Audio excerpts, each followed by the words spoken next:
sangat penting kan bahwa kampus dan juga organisasi mahasiswa itu sangat penting dalam meningkatkan literasi hukum dalam diri kita.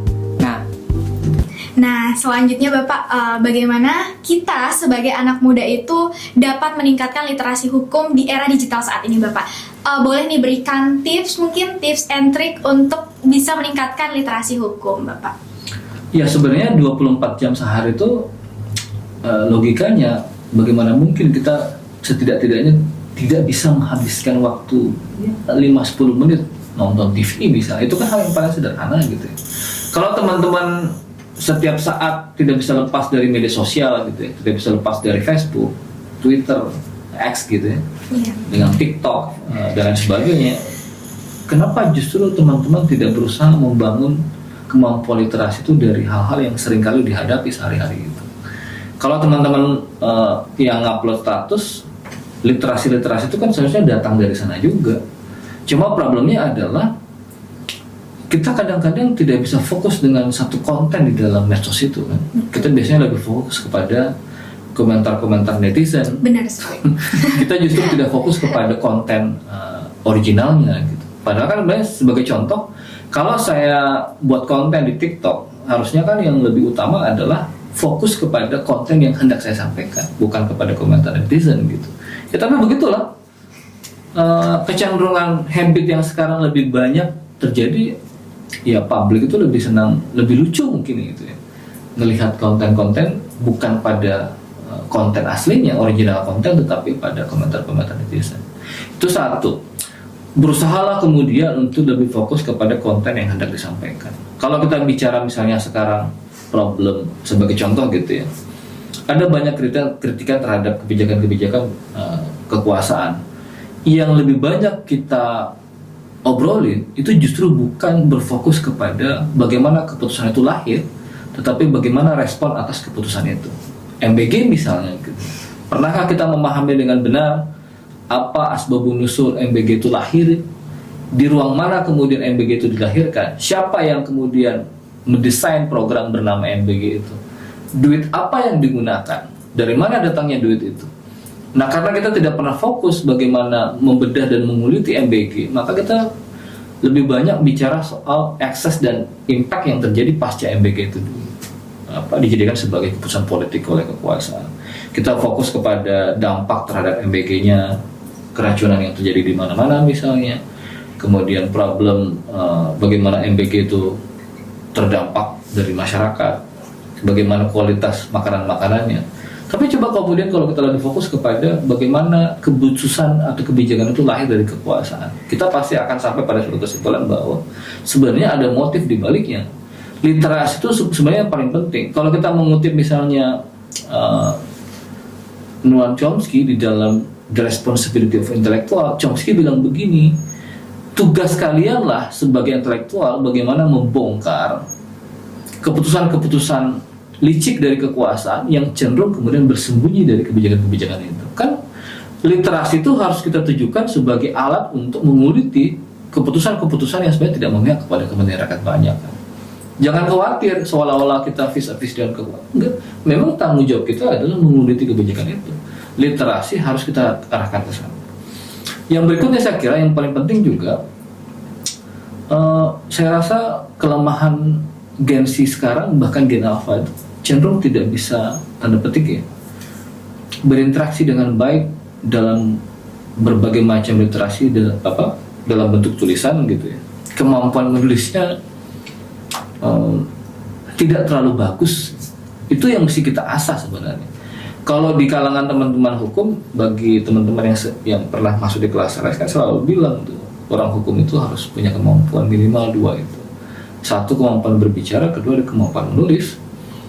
Kalau kemudian 2 kemampuan tidak dimiliki oleh orang hukum, ya nggak usah jadi orang hukum. Karena memang bekalnya kita bicara soal hukum, bicara soal keadilan, satu kan pasti membutuhkan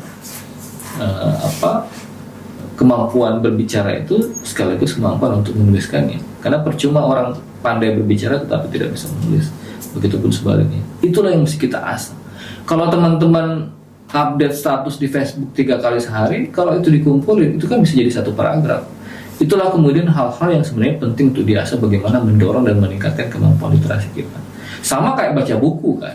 kita paham betul generasi sekarang tidak terlalu senang membaca buku ya, tidak banyak yang senang membaca buku. Nah kalau saya kasih tips misalnya baca buku itu ya tidak perlu langsung baca. Kalau tebalnya nauzubillah ya baca dulu bagian-bagian penting. Cukup buka daftar isi, lihat bagian daftar isi yang paling menarik buat kita, bacalah pada bagian itu. Memang ada risikonya cenderung lompat-lompat, tetapi kan yang mesti kita asah terlebih dulu adalah kemampuan membacanya.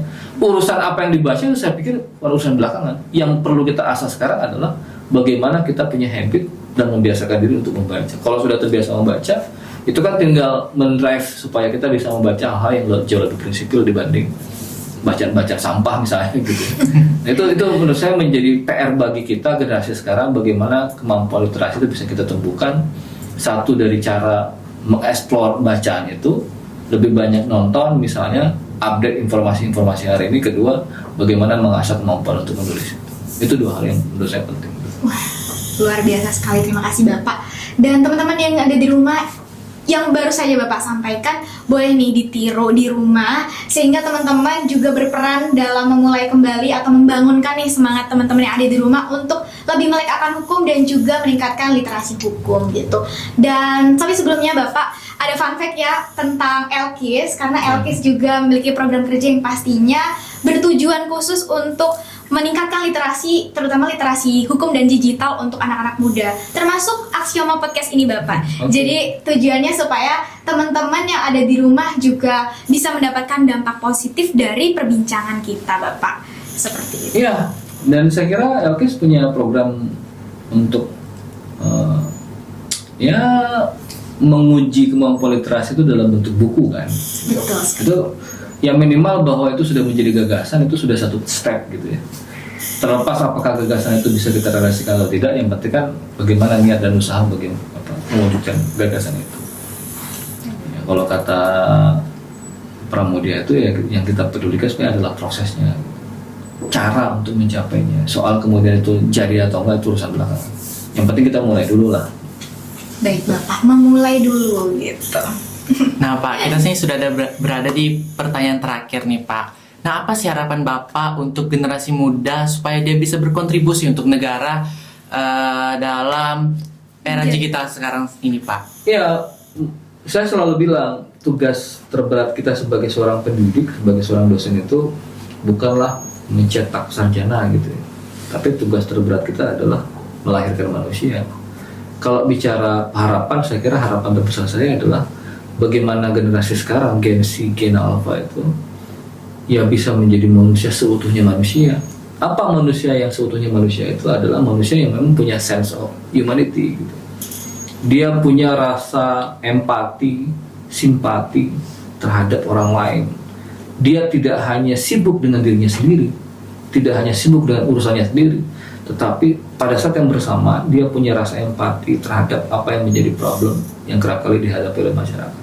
Ya ada orang kesulitan di luar sana, tanah-tanahnya dirampas, ruang hidupnya dirampas. Teman-teman mengaktifkan insting itu, rasa empati itu untuk ya memperjuangkan kepentingan masyarakat di luar sana gitu. Saya tidak mau generasi sekarang menjadi generasi yang ibaratkan dia membangun menara gading gitu ya. Dia berada di atas sana sementara orang-orang di bawah itu punya banyak persoalan. Kita punya jarak yang cukup jauh gitu. Ya bersenyawa dengan masyarakat yang ada di luar sana gitu.